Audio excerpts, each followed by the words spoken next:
Brandon Johnson, Chicago, back at it again. So we got to talk about how under Mayor Brandon Johnson, the city of Chicago, we know just passed its 2026 budget, packed with government spending that the city can't afford, despite warnings from the city council and a growing shortfall. And now we're seeing what's happening on his watch. City employees and sister agency workers reportedly owe Chicago at least $23.5 million, ladies and gentlemen. Unpaid bills, stacked fines, and money that the city should be collecting right now. Oh, and there's also a PPP loan fraud scandal brewing inside the Chicago Police Department. And so while taxpayers are getting squeezed, the pattern of governing under Brandon Johnson remains the same. Spending stays aggressive, enforcement stays weak, and taxpayers keep getting stuck with the bill.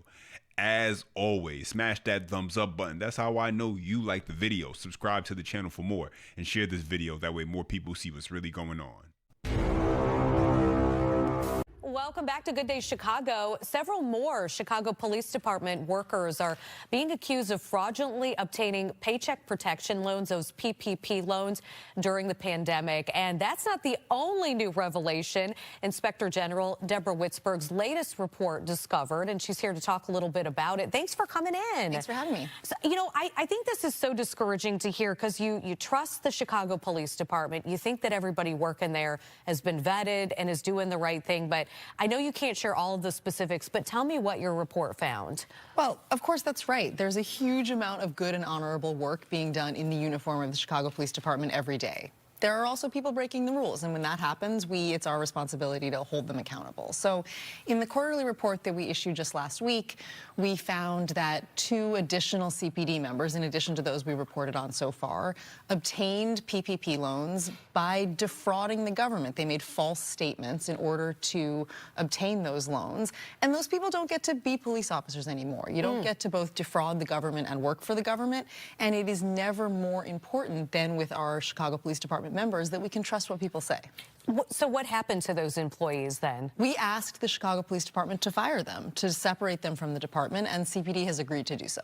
How big of an issue is this PPP loan fraud within the city of Chicago? Well, a big one. At the beginning of this investigative effort, we identified about 1,000 loans that had been issued to people under our jurisdiction, city employees and officials. Now, certainly not all of those were fraudulent. Some of those were legitimate loans, but many of them have some indicia of fraud, and we are working through that pile of cases to make sure we're holding people accountable. And the fact that you're still discovering them, I mean, dating back to what, 2020, 2021? That's right. This is an enormous effort. This is why corruption in Chicago isn't a scandal. It's an entire system. It's not just the department. It's not just a bad actor here or there. It's every level, all the way down. From the city workers who don't pay their bills, to departments that won't enforce their own laws, to fraud investigations involving people who are supposed to uphold the law. Same story, repeated over and over. And at the center of it is a mayor in Brandon Johnson that doesn't just have a budget problem, but has a governing problem. The other thing that you revealed were some illegal campaign contributions. Tell us about that. That's right. So over the last couple of years, we've really harnessed our data capacities to do proactive campaign oversight. We cannot have a for sale sign on the door to City Hall. We've got to get illegal money out of city politics so that we can be certain that city officials are making decisions because they're the best for Chicagoans, not because they're the best for their own bottom line. And so in this quarter, we report on over $180,000 in illegal campaign contributions, which we had returned when we discovered them. And can you explain that a little? Because sometimes it's a fine line. So what counts as an illegal contribution? It's a really good question. There are categories of people who have restrictions on how much they can contribute to a candidate for a city office. Those are different restrictions for different categories. Okay. Those categories include city employees, city contractors, people seeking to do business with the city, lobbyists, etc. So if someone falls into one of those categories, there are certain rules governing how much they can contribute. All right, and so you've seen and you heard that. And so while you got the PPP loan scams inside of the police department, which are being investigated, and Chicago politicians are cutting backroom deals that benefit themselves, not the citizens, you also got something else happening at the same time. City workers owe the city of Chicago over $20 million. That's unpaid bills, unpaid fines, money the city should have already collected. Take a listen. Tonight, the CBS investigators have uncovered a mountain of debt owed to the city of Chicago. We're talking tens of millions of dollars owed by the city's own employees. Our Megan DeMar joins us now. Megan, you found 1 in every 3 CTA workers owes the city money. Right, Joe and Erica. The budget experts I spoke to called city employee debt low-hanging fruit. But we wanted to know how hard the city is actually trying to collect it. We discovered city employees and employees of the city's sister agencies owe at least $23.5 million to the city. Some of the more ironic debts include employees of the Department of Water Management owing a combined $312,000, including $61,000 in, that's right, unpaid water bills. Streets and sanitation employees owing a total of $364,000, with $279,000 attributable to parking fines and fees.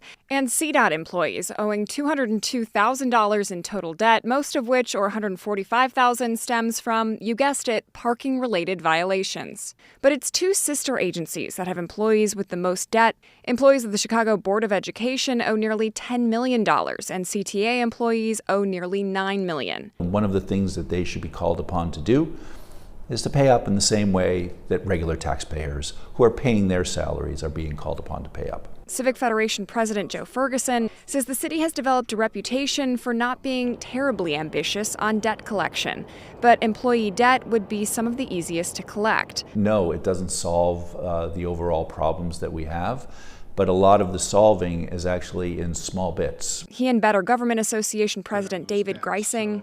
This would be a good way for the city to kind of show that it is serious about debt collection if they did collect from these folks. Say it's significant that the largest chunk, about $20 million, comes from CTA and Board of Education employees. Of the 20 million, about 7 million are on payment plans. City of Chicago Comptroller Michael Belsky, Yeah, I mean, to the extent that we can, we certainly will try to collect what's outstanding. Told me that down the road he may consider an intergovernmental agreement with the leadership of both agencies to help collect the debt. I think because they're independent, it just requires kind of goodwill in order to cooperate. He noted that the city also offers several debt relief programs and amnesty programs. The Department of Finance has also launched a new online portal to consolidate debt information across the city.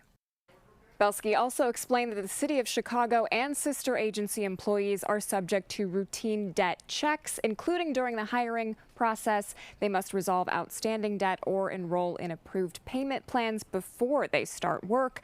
And CTA did not provide any comment for our story. Chicago Public Schools referred us back to the city. Joe and Erica. All right. Megan, thank you. Wow. And so let's get this straight.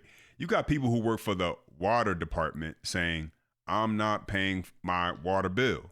People in transportation saying, I'm not paying my parking fines, and employees tied to education saying, we're not paying anything. Wow. That right there, that's not a coincidence. That's open defiance. And here's why nothing is getting enforced. Because under Brandon Johnson, enforcement was never the standard. Let's not forget, when he was running for mayor of Chicago, he himself had racked up a bunch of unpaid water bills and traffic tickets. Go figure. And so ask yourself this. How do you enforce rules you didn't even follow yourself? You can't. That's why city workers feel comfortable saying we're not paying. That's also why departments ignore the rules they enforce on everyone else. And that's why corruption doesn't get checked. It gets copied. This isn't a money problem. It's a leadership problem from the top down. And so just to understand how cooked Chicago is right now, let me show you this. The city of Chicago had an opportunity to buy back the 36,000 parking meters it sold to a private company nearly 2 decades ago, a revenue generating asset that could have helped a city that is desperate for money right now. But under Brandon Johnson, after what he called a serious review, the city was forced to admit it couldn't afford the purchase. In other words, Chicago is too broke to buy back its own revenue. That tells you everything you need to know about the state of the city of Chicago right now. Take a listen. Today, Mayor Brandon Johnson confirmed that the city of Chicago did look into potentially a deal to buy back the 36,000 parking meters it sold to a private company 18 years ago, a much debated deal. But the city decided against it, and now a change in ownership could still be on its way. NBC5's Rose Schmidt explains what it could mean for you. I want to put the rumors to bed. We are not pursuing a purchase of the city's parking meters at this time. Mayor Brandon Johnson says his team ran the numbers and it doesn't make financial sense. In 2008, a group of investors paid nearly $1.2 billion for Chicago's parking meters for 75 years. But the meters went up for a bid last summer, and multiple bidders, including the city, were interested. The final purchase price was far too high, much more than we initially received for the sale, and higher than most reasonable assumptions would support. At least twice what the meters were sold for. As for who is buying them, the city doesn't know yet. The mayor says he was listening to concerns from previous administrations and council members. I've been looking at this deal for the last decade and a half. I know what the value is. I don't think we have the money laying around for it. In addition to financial risks, Alderman offered other considerations. What if everybody's using Ubers? What if everybody's using the CTA, which would be a good thing? What if flying cars exist? What if there's another global pandemic? The Better Government Association is asking the question you might be asking. Could a change in ownership mean parking rates go up? Well, we saw when the meter deal first was let that parking rates increased dramatically pretty much overnight. And a new owner presumably will have incentive to also try to squeeze the meters for new revenue. There are some limits to what we're able to do within the confines of this deal, but as far as parking rates being raised, I think it's too early to make that projection. We could know as soon as next month what the terms are of a potential sale. Any change of control requires city council approval. Oops. Rose Schmidt, NBC 5 News.